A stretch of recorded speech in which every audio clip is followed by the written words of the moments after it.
Bonjour! Alors aujourd'hui, je vais parler déplacement. Déplacement sur le manche. Quand ça fait quelques mois, quelques années qu'on joue de la guitare, ben, des fois, on va sortir un petit peu de notre première position, on va aller voir les notes. Il y a plein de notes sur une guitare, donc on va aller jouer plus haut sur le manche. Mais là, le danger, c'est d'arriver à côté de la case. Donc, première chose, ben, c'est important de regarder ce qu'on fait. Et c'est correct de regarder ce qu'on fait. Je sais que quand on joue des accords, ben, il y a un temps où on n'a plus trop besoin de regarder, puis on est toutes fiers. J'ai plus besoin de regarder mon manche, parce que tant mieux, c'est bravo, wouhou. Mais quand on a des déplacements, c'est mieux de regarder, parce que justement, pour ne pas arriver à côté de la note.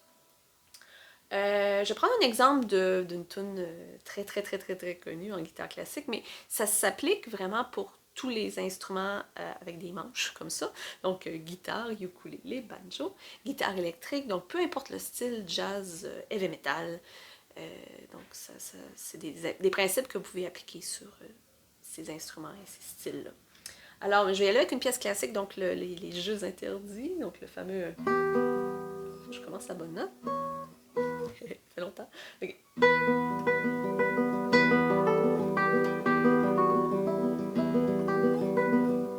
Donc là, le dernier petit bout, là, il y avait quand même on partait du sol, on allait au si, puis on se rendait jusqu'au mi aigu.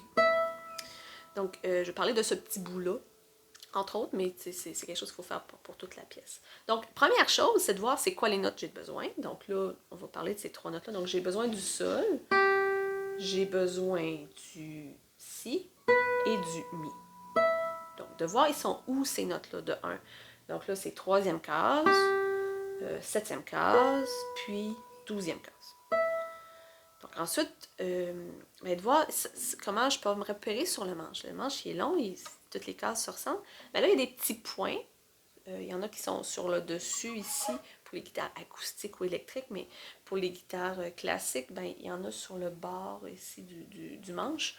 Moi, je suis chanceuse, là, j'en ai quand même beaucoup. J'en ai la 3e, 5e, 7e, 9e et 12e. Mais bon, c'est pas toutes les guitares qui sont pareilles. Les classiques, des fois, il y en a un peu moins. Donc, c'est de voir, mais de se repérer comment je vais faire pour reconnaître la 3e, la 7e, la 12e. La 12e sur la guitare classique, c'est vraiment où est-ce que le manche rencontre les clisses, le bord de la guitare. Donc ça, c'est facile. Pour les guitares acoustiques, c'est pas tout à fait pareil. Le manche étant un peu plus long, donc la guitare elle commence un peu plus loin. Mais 12e, il y a toujours deux petits points. Donc, pour les guitares acoustiques. Donc, c'est une autre façon de le repérer. Donc, ça, c'est l'autre chose. Donc, repérer sont où ces notes-là, les notes que j'ai besoin. Puis là aussi, quel doigt j'ai utilisé. Toujours prendre les mêmes doigts. C'est moins mélangeant là, pour le cerveau. C'est toujours le faire pareil. Donc, moi, c'est moi, là. Moi, cette pièce-là, je joue, bon, index, index. Puis la dernière note, je vais jouer avec mon auriculaire. Donc, je fais index, index, auriculaire. Donc, j'analyse ça un petit peu, je m'assure que je sais où ce que... Oups, index, auriculaire, que je sais où je m'en vais. Donc, c'est ça. Donc, voir sont où les notes, quel doigt j'utilise. Ensuite, donc maintenant, là, ça va être temps de pratiquer le déplacement comme tel. Comment je pratique ça? Bien, ça va être important de regarder où est-ce qu'on s'en va et non ce qu'on est en train de faire. C'est un peu comme quand on joue au baseball, ben il faut regarder la balle qui s'en vient pour pouvoir la frapper. On regarde pas notre batte de baseball puis on attend la balle. Puis là, pouf, la balle elle arrive, puis ben je l'ai pas vue arriver. Non, c'est pour ça qu'il faut voir ce qui s'en vient.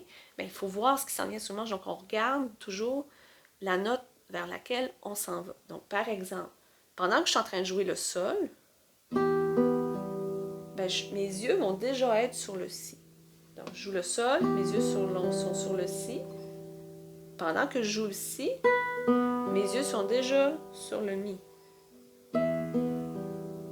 Je peux penser à quel doigt je suis en train d'utiliser pendant que je vais jouer aussi, mais ce qui est important, c'est aussi vraiment de regarder où est-ce que je m'en vais. Donc si je regarde, donc, je joue mon sol.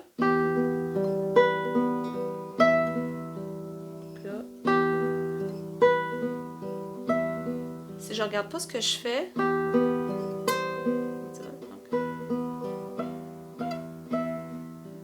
c'est vraiment important de regarder la note, la place où je m'en vais. Donc, de regarder l'endroit où je m'en vais. Donc, en gros, c'est ça. Ensuite, c'est d'augmenter la vitesse.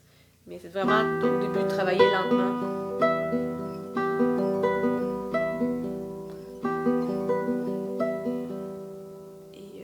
Ça devient plus facile quand on sait où est-ce qu'on s'en va. Alors, bonne pratique!